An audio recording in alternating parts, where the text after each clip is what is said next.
Hello everyone, welcome back. आज हम लोग देखेंगे एक क्वेश्चन नंबर, यहाँ पर ये क्लास 10th का है। Question number 17, find the circuit chart diagram below. What the value of current for 6 ohm resistor. 6 ohm resistor का यहाँ पर है, यानी इस ओम प्रतिरोध में आपको रजिस्टेंस, आपको करंट, आपको फ्लो ज्ञात करना है। Potential difference across 12 ohm resistor. 12 ohm resistor में आपको पोटेंशियल डिफरेंस पता लगाना है। ये क्वेश्चन बहुत अच्छा है, तो चलिए हम लोग देखते हैं। तो क्या होगा यहाँ पर कि यहाँ पर क्वेश्चन है कि फॉर द सर्किट वहाँ पर बिलो। तो इसमें आपको करना क्या है ना, सबसे पहले आपको जो चीज़ें पता लगानी है आप यहीं पर कुछ कर सकते हो। तो यहाँ पर देखेंगे कि एक ये रजिस्टर दे रखा हुआ, इसको मान लेते हैं R1 है, और इसको मान लेते हैं R2 है, ये मान लेते हैं R3 है, और ये मान लेते हैं R4 है। तो हमें ये बात पता है कि ये R1 एंड R2 किस में है, इन सीरीज में है। ठीक है, इन सीरीज में है। तो ये R1 और R2 सीरीज में है। क्यों है?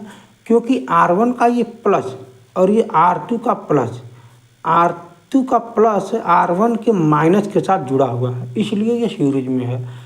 अगर ये दोनों, अगर इसका प्लस इसके प्लस के साथ जुड़ा होता, इसका माइनस इसके माइनस के साथ जुड़ा होता, तो ये हम कहते कि पैरेलल में हो जाता। उदाहरण हम एग्जाम्पल देखिए, समझा भी दे रहे हैं यहाँ पर कि मान लीजिए यहाँ पर 2 रजिस्टेंस हो गया, ये हो गया R1 और ये हो जाएगा R2। ठीक है, यानी इस R1 का प्लस इस R2 का प्लस दोनों एक जगह जुड़ा है, और इस R1 का माइनस R2 का इसका माइनस ये एक जगह जुड़ा हुआ है। तो ऐसे कंडीशन में हम इसे बोलेंगे पैरेलल। बात समझ में आ गई? तो यही होता है कनेक्टेड में समझने के लिए बात। यानी इसका जो R2 का जो R1 का जो माइनस है और R2 का जो प्लस है, ये अपोजिट में जुड़ा हुआ है, इसीलिए इसे हम सीरीज में बोलेंगे। ठीक है, तो सीरीज में होने के नाते हम क्या करेंगे, सीधे सीधे ऐड कर देंगे। इसका मतलब अब हम इसका नाम भी देने जा रहे हैं। जैसे हम बात करें कि इसको, चलो कोई बात नहीं, डायरेक्ट हम लिख दे रहे हैं कि 6 प्लस ये 3, तो ये हो जाएगा आपका ये 9 ओम। ठीक है ना। अब इसी प्रकार यहाँ भी क्या है कि आप R3 एंड R4 को कह सकते हो कि ये सीरीज क्रम में कंबाइन है, ऐड है। तो इसको आप क्या कह सकते हो डायरेक्ट ऐड करने के लिए, मतलब 12 + 3 मतलब 15 ओम। ये जो है दोनों मिलकर के 15 ओम बन गए हैं। तो अब आपको ये बात समझ में आ गई कि ये जो है मिलकर के बन गया तो 9 ओम। मतलब हम इसके जगह पर, हम सिर्फ इसके जगह पर कह सकते हैं कि ये मिलकर के 9 ओम बन गया, और इसके जगह पे हम कह सकते हैं कि ये बन करके 15 ओम बन गया। ठीक है, अब आपको पता होना चाहिए कि ऊपर बैटरी लगी हुई है, तो क्या ये फिगर सेम नहीं बन रहा है, ऐसे ही बन रहा है। अब देखो, इस 9 ओम का प्लस अब 15 ओम का प्लस, ये दोनों किसके साथ जुड़ा हुआ, प्लस प्लस के साथ जुड़ा हुआ है। अब इसी प्रकार बैटरी का भी प्लस देखिएगा, बैटरी का भी प्लस सब एक साथ जुड़ा हुआ है, यानी इसका माइनस और बैटरी का भी माइनस, देखिए सब एक ही साथ जुड़ा हुआ है। तो इसलिए हम कह सकते हैं कि ये जो है ना, वो आपका पैरेलल में है। किस में है? पैरेलल में है। तो पैरेलल में कंबाइन होने के लिए इसको हम क्या निकाल लेंगे यहाँ से, आप इसको निकाल लेंगे यहाँ पर कि करंट, टोटल रेजिस्टेंस यानी RTH क्या कहेंगे, निकालने के लिए क्या करेंगे, ये पैरेलल में होने के नाते 1/RTH लिखेंगे, और फिर 1/9, फिर प्लस 1/15 है ना। तो इसको हम 45 बना लेते हैं, अच्छा रहेगा। तो 9 5 या 45, यहाँ ऊपर नीचे 5 का मल्टीप्लाई कर लीजिए, और यहाँ पर 3 का। तो आप देखेंगे क्या बन जाएगा, यहाँ पर ऊपर आपका नीचे आपका यहाँ पर 45 बन गया, और यहाँ बन जाएगा 5, यहाँ बन जाएगा 3। इसका मतलब ये 8/45 बन गया। और RTH का मान निकालने के लिए 45 ऊपर हो जाएगा, तो यहाँ कह सकते हैं कि 45/8 हो जाएगा। ये हमारा RTH है। तो अब यहाँ पर क्या पूछ रहा है, अब हम क्वेश्चन पे आते हैं सीधे सीधे कि RTH का मान तो निकल ही गया है। अब आप सीधे आप यहाँ पर करंट भी निकाल सकते हैं कि ये करंट कितना दे रहा है। यानी इस रेजिस्टेंस के, इस वोल्टेज के साथ में RTH का जो मान है वो आपका कितना है, 45/8 ओम इतना है। तो आपको ITH निकालने के लिए क्या फार्मूला कहता है? ITH निकालने के लिए VTH अपान RTH। VTH का मान कितना है 4, RTH का मान कितना 45 इंटू अपान 8 ऊपर चला जाएगा तो ये बन जाएगा 4 इंटू 8 अपान 45। इतना एम्पियर आपका ये करंट हो जाएगा। ये करंट जो है बैटरी दे रहा है। तो ठीक है, तो अब हम लोग समझेंगे कि करंट जो है यहाँ पर 4 वोल्ट का है, ठीक है, यहाँ पर 4 वोल्ट है। तो यहाँ पर देखते हैं कि अगर ये टोटल करंट पूछता ना तो आप इसे 8 4 जा 32 अपान 45 एम्पियर आप बता देते। मतलब बैटरी जो करंट दे रहा है आप बता देते कि 32 अपान 45 एम्पियर बता देते।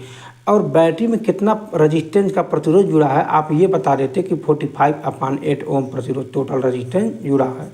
लेकिन यहाँ पर ये क्वेश्चन ऐसा अभी तक नहीं पूछा है। तो अब हम आते हैं जो क्वेश्चन क्या पूछ रहा है कि करंट द 6 ओम रजिस्टर, मतलब इस 6 ओम में कितना करंट जा रहा है यही पूछ रहा है। तो ये करंट बताने के लिए यही करंट इसमें भी जा रहा है। और आपको मैं ये भी बता दूं कि इसमें जो कि ये 4 वोल्ट है ना, तो ये दोनों में मिला करके मतलब इस पॉइंट से ले करके इस पॉइंट तक 4 ओम है, क्योंकि इस 4 ओम के साथ सीधे कनेक्शन है पैरेलल में। तो यहाँ पर भी 4 वोल्ट है और यह 4 वोल्ट इसमें कनेक्शन है। और आप बोलेंगे कि यहाँ पर जो टोटल जो करंट जो टोटल जो रजिस्टेंस है इस लाइन में, जो टोटल जो रजिस्टेंस है 6 प्लस ये 3 मतलब 9 ओम का रजिस्टेंस है, इसी बोल देंगे R। और इसका मतलब R का मान कितना आ जाएगा यहाँ पर ये 9 ओम। अब यहाँ पर यहीं पर वोल्टेज कितना है तो वोल्टेज बोलेंगे 4 वोल्ट। अब आप मुझे बस इतना बता दो I इक्वल टू होता है V/R। तो V का मान कितना है 4 और R का मान कितना 9।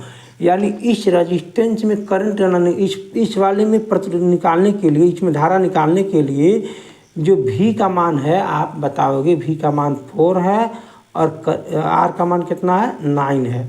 तो ये हमारा आंसर है। इसे अगर आप कट करेंगे तो हमारा आंसर मिल जाएगा। तो चलिए हम देखते हैं। इसमें पहले आप देखेंगे तो इसमें आपका करंट बताने के लिए मतलब क्या निकालेंगे आप, इसमें करंट निकालने के लिए आप बताएंगे कि ये 4 वोल्ट यहाँ भी है और 4 वोल्ट यहाँ भी, दोनों में सेम है। तो 4 अपान और R का मान कितना हो जाएगा 12 प्लस 3 मतलब 15 एम्पियर। यहाँ पर इतना करंट, यहाँ पर इतना करंट। तो यहाँ पर 6 ओम के रजिस्टेंस में कितना करंट हो जाएगा तो आप बताओगे 4 अपान 9 एम्पियर। इसको सॉल्व कैसे करेंगे तो 9 से हम 4 में डिवाइड कर देंगे। तो दशमलव लगा के 0 कर लेंगे, 9 चौक को 36 हो जाएगा, फिर 4 हो जाएगा, फिर यहाँ पर ये 4 हो जाएगा। मतलब 0.44 एम्पियर है ना, ये आपका करंट हो जाएगा यहाँ का। और वही करंट जो यहाँ पर जा रहा है वही करंट 6 ओम में है तो 0.44 एम्पियर करंट हो जाएगा। अगर आपको ये 12 ओम में पूछता तो आप इसको सॉल्व कर लेते। अब हम नीचे देखते हैं क्या पूछ रहा है कि potential difference across 12 ohm resistance, यानी पोटेंशियल डिफरेंस अक्रॉस 12 ओम में। तो इसको क्या बताएंगे कि V इक्वल टू क्या होता है I इंटू R। तो V का मान क्या बताना, मतलब इसमें काम को I का मान बताना है और R का मान 12 तो है ही और इसका I बताना है। और I वही तो है जो इसमें जा रहा है और वही इसमें है। इसका मतलब कितना है 4 अपान 15, यानी 4 अपान 15 हमारा यहाँ पर ये करंट हो जाएगा। तो क्या करेंगे, इसको 3 से कैंसिल आउट कर देंगे, 5 हो जाएगा, यहाँ पर 4 हो जाएगा, 4 4 जा 16 हो जाएगा अपान 5, यानी 16 में हम 4 से डिवाइड कर देंगे, 5 से डिवाइड कर लेंगे तो ये बन जाएगा 15, 1 पॉइंट लगाए 0 फिर 2, इसका मतलब 32 पॉइंट इतना वोल्ट। यहाँ पर कितना वोल्ट हो जाएगा 3.2 वोल्ट, 30 वोल्ट या 3.2 वोल्ट हो जाएगा, है ना। मैं उम्मीद करता हूँ आप ये बात समझ गए होंगे। थोड़ी सी जो है न्यूमेरिकल जो है जो बारीकी से समझे होंगे तो ही आप इसको सॉल्व कर पाएंगे, नहीं तो थोड़ा सा हार्ड बन जाता है। तो ठीक है, मैं आपको उम्मीद करता हूँ आप ये बात समझ गए होंगे। कहीं से भी अगर आपको फिर से समस्या आएगी तब जरूर मैसेज करें कमेंट में, हम आपको फिर से वीडियो बनाकर समझा देंगे। ठीक है, आज के लिए सिर्फ इतना ही। बहुत बहुत धन्यवाद।